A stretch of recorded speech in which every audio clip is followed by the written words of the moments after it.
What was the hardest moment of starting a business that turned into your biggest learning opportunity?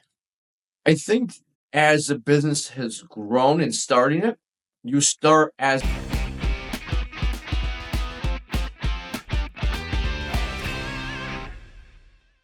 What's up, everybody? Thanks for tuning in to 5 with T5. We're being local business owners, community champions, and all around amazing individuals on to learn about them, their stories of business in a quick and effective way. My name is Stephen Turnbull with T5 Insurance Services, your host, and I am joined by my guest today, Mr. John Bartholomeo, the owner of Mohawk Valley Wellness. John, how are you today? outstanding, my friend. Absolute pleasure to be here. I'm excited to answer all the questions that are coming my way. Hey, these are some good questions. We're going to start the clock now with 5 rapid fire questions, and then we'll get into learning a little bit more about our guest. Some serious, some funny. We'll start off the bat with a serious question. John, question number 1. What's the best piece of advice that you've ever received? Slow down and do things better the first time. Yeah. I love that. Sounds like a learning opportunity, right? Yes. Great learning opportunity. Question number 2. In, I think, 11 or 12 years of the business, what is the best excuse you've heard from someone who skipped their workout? And if it's no names, if it's from Stephen Turnbull, you don't need to assign it. The best excuse that you've heard from someone who skipped their workout. I would say probably I had a baby. That's a good one. We've had that a couple times. We've had that a few times where the amazing mothers will work out right up until the day they have the baby and be like, man, we didn't see Cheryl today, and come to find out she had the baby. That's probably the coolest one to hear. And I definitely don't call that an excuse, but it's definitely an interesting reason not to make your workout. Yeah, no, I think that's completely valid. I don't want to hear that one from you, Stephen. No, that would be, I could give it a try though. Question number 3. What was the hardest moment of starting a business that turned into your biggest learning opportunity? I think as the business has grown and starting it, you start as the solopreneur and you're not managing anybody. So you're basically just leading yourself. But as you grow and you bring on employees and other human beings, you have to become a better leader if you want to be around and continue to grow beyond that. So I would say in the early stages, when you go from just solopreneur to now building a team, that is extremely challenging, because now not only are you managing yourself, but you're managing these other amazing individuals, and that becomes a superpower if you can continue to get better at it over time. And that's one of those things as a business owner too, that you have to learn by doing it, right? You can't, because different personalities, different teams, different positions, like you got to just throw yourself in the fire and do it and learn. Question number 4. Go ahead. The millions of people that are viewing want to know this question. This might be the best one. If you can make one junk food healthy, what would it be? I would have to go with pizza. Pizza, right? great. We're in central New York. Just got back from Nevada, and there was not anything that was like pizza back home.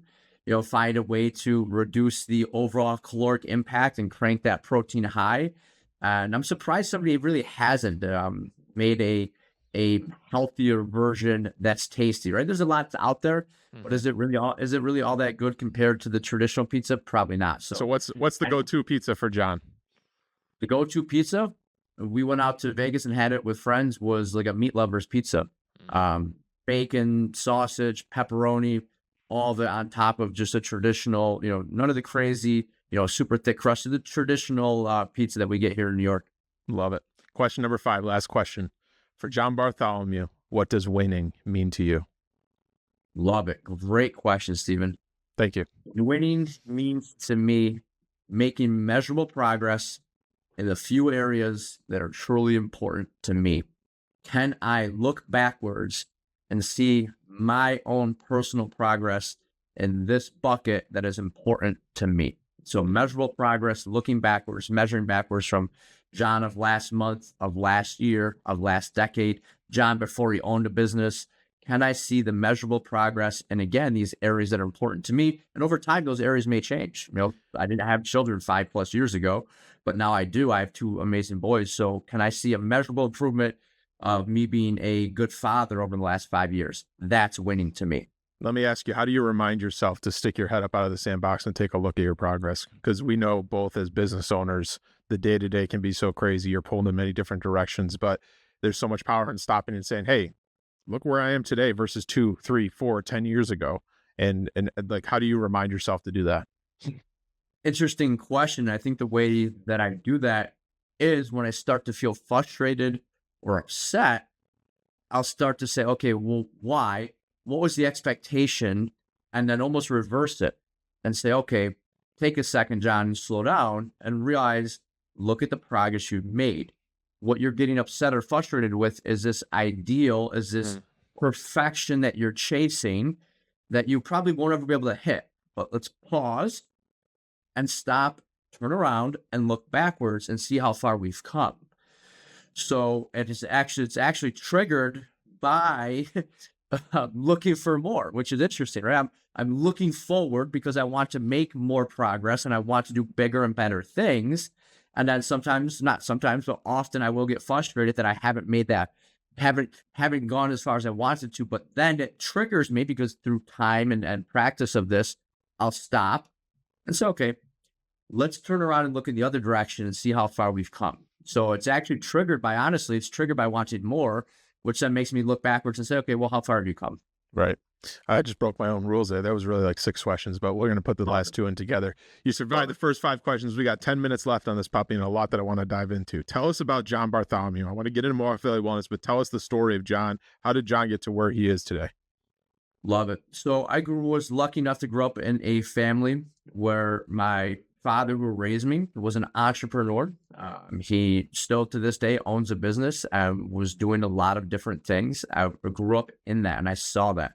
And to me, that provided control. And as somebody that was, we'll say maybe a little bit out of control in my adolescence and teenage years, I went through high school, gave college a shot, was not academics and was not my pinnacle. It was not. I like to say I had a mentor who directed me towards the United States Marine Corps. Another name for this mentor could be a local judge. He said, John, if you don't do something productive with your life and I see you inside this courthouse again, I'm going to send you to another institution of higher learning called jail. So I said, the Marine Corps sounds better than jail. Let's go try that out. And it was hands down one of the best things I've ever done, second to marrying my beautiful wife. So go to the Marine Corps thing, get a whole lot of great life lessons, character traits that are ingrained into me to this day, which I love. And then I came back to the area and started to see, like, what do I want to do? And I had a couple different short stints with corrections and looking at a career in law enforcement. And actually, I went back overseas and did some contracting. And I was exposed to the idea, the training methodology that is CrossFit. And when I would come home, it wasn't readily available in the area. So knowing that I had this entrepreneurial mind of wanting to run my own business and have control, and then seeing a hole or an opportunity in the marketplace, I said, hey, let's give this a shot. And 13 plus years ago, in a 2-stall garage in New Hartford, New York, we started what was CrossFit Mohawk Valley. As you can imagine, most successful businesses don't stay in their garage for very long. So we were there for about 6 months. We went to our first traditional commercial space, and that was about 1,200 square feet. We were there for about 2 years, 3 years, outgrew that rather quickly. And now we're in Marcy, New York. About 6 years ago, we rebranded to Mohawk Valley Wellness due to the fact that we have a whole lot of other amazing services that don't fit perfectly into that CrossFit bucket, right? We have personal training. We do nutrition, lifestyle coaching. We have chiropractic care. We have physical therapy, all these other things that meld and fall under the umbrella of wellness, but aren't particularly CrossFit. We've built an amazing team of coaches. We have a great community that each day, someone asks, what are we trying to do? Our mission statement is to help as many men and women lead better, healthier lives through improving their habits based around nutrition, sleep, and exercise. And it's been 13 plus years, and I still get excited to do it each day. So, because we are very timely on this podcast, what makes Mohawk Valley Wellness different? Past what you all say, what's the cheat code? I would tell you taking the time to truly get to know our members and then dive into So what makes Mohawk Valley Wellness different, in my opinion, is getting to know our members in such a in-depth way. I could tell you the vehicles that our members drive in. I could tell you the shoes that our members wear. I could tell you whose son is going to graduate from college this year, whose daughter is an ROTC. That connection with our members is what truly helps us make a positive impact on their life. And what's really cool is when we make a positive impact on the member's life, it usually spiderwebs out to their significant other, their children, their coworkers. So that is my 2 cents on what makes us different. Now, for people that may be watching this and like, man, I'd like to really give John a call and talk to his team and start getting in the gym and live a healthier lifestyle and sleep better and all of this, but insert excuse here, insert excuse here, insert excuse here. What is like, you know, I think then I go there, right? I've been vocal about that on social media. You have completely changed my mindset in the last almost 4 years of health and wellness and all that stuff. I'm down 25 plus pounds, all that good stuff. But for someone that maybe doesn't have that personal connection like we did before I stepped through those doors, it may be intimidating, some of these things. What are some of the responses to those roadblocks that are different that you guys offer? So the first thing to realize is that if you're intimidated to start, awesome. That means you're human and we only work with humans. So if you're a robot, cool, we don't want to work with you, but you're human. Perfectly normal to be apprehensive to start something and to make changes. What we say is our job is legitimately to hold your hand along the way. My favorite analogy to use is we're teaching you how to swim, right? The worst thing we could do is push you in the deep end and just let you flail around and let you struggle. What you would do is you would call one of our team members, you'd hop online, jump on the website, meet with a coach. Our coach is going to make a professional recommendation and say, hey, Steven, here's where we think you should start due to what you've done in the past. And then we hold your hand, provide you accountability, structure, plans to make the likelihood of success as extremely high as possible. Because the majority of individuals out there, they've tried this before and they don't want to fail again. So we say, as long as you'll meet us at the threshold and come through that door, we will do everything in our power to make sure that we stack the deck that you will be successful this time. And we do it by genuinely caring about your results and literally, like I say, holding your hand like we're going to a swimming pool, going down the steps with you, hanging out in the shallow end as long as we need to. And then eventually, if we want to, we go down the little slope and we swim together in the deep end. And that's how we do it. Yeah, that's a great way. That's a great way to put it. Last couple things, John. Let's just talk for the last few minutes about growing a successful business. Talk to us about your trials and tribulations through that. I think you're coming on celebrating 12 years, right? Yeah, we're 13. Actually, this would be 13 plus. 13. So 13 plus, some great lessons in there. One that I've learned very, very hard is chase 2 rabbits, catch none. So as an entrepreneur, when you first start, you get rewarded for doing something new. You start a new business and it feels good and you get a dopamine hit and like, this is awesome. This is cool. And then what can happen, a trap you can fall into that happened to me, is you get comfortable with doing the same thing and it feels monotonous. And instead of really doubling down on that one thing that you're really, really, really good at, you take this side tangent and you're like, I'm going to do something new.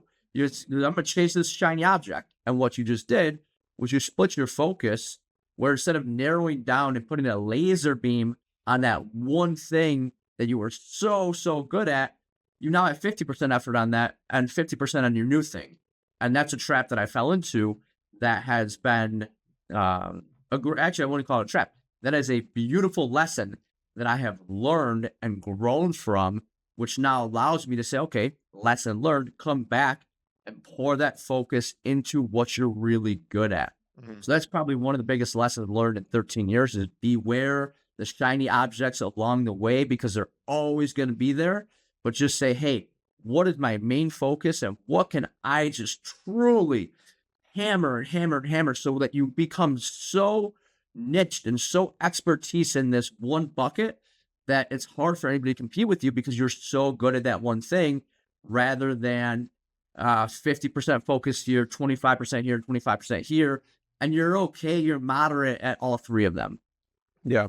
Last thing I want to ask you, because this kills two birds with one stone, the fear of getting started. And I just want you to answer the question, provide insight in a general standpoint, because I think I could answer the fear of someone watching this of starting their own business, or the fear of someone wanting to come to Mohawk Valley Wellness, but being scared to do so for whatever reasons we already talked about. Talk to us about how to overcome the fear of getting started.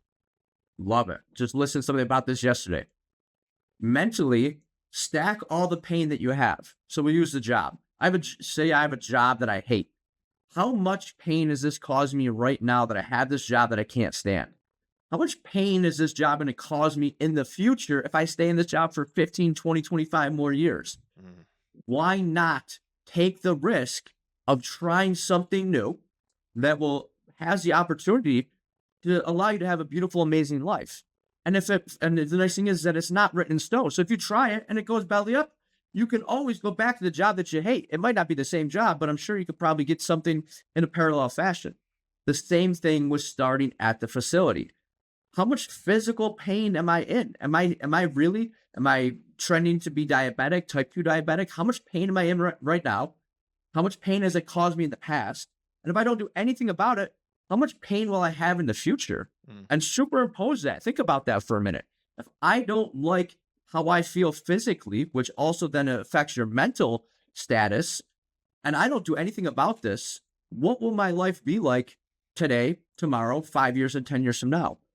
Why would I want to choose that path when there's a facility out there with an amazing team that has a track record of doing exactly what I want to do day in and day out, and they will genuinely smile from ear to ear when I have awesome results. Yeah. So And get out of the pain.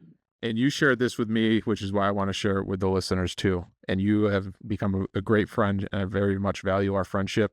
And you've helped me through personal things, professional changes, all these big, scary changes in one's life. And I'll never forget, years ago, you told me, Stephen, what's the worst thing that's going to happen? What's the best thing that's going to happen? What's probably going to happen?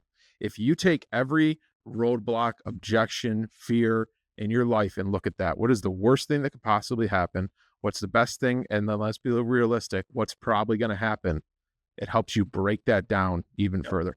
John, thank you so much for joining us today. We got to wrap this puppy up. For someone who wants to get started, wants to check out, have a conversation with you, whatever it is, what's the best way to get in touch? MohawkValleyWellness.com. Hop on the website, again, MohawkValleyWellness.com. Any of those little buttons that say talk to a coach, try a free class, any of that, click it, and we'll reach out to you and we'll get you started. What's not probably advertised, folks, is that dad jokes are included, and I can firsthand attest that they are dad jokes, everybody.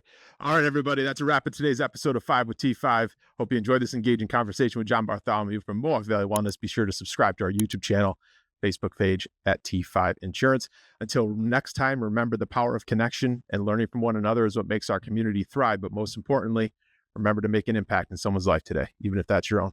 Stephen Turnbull here with T5 Insurance. We'll see you next week. Take care.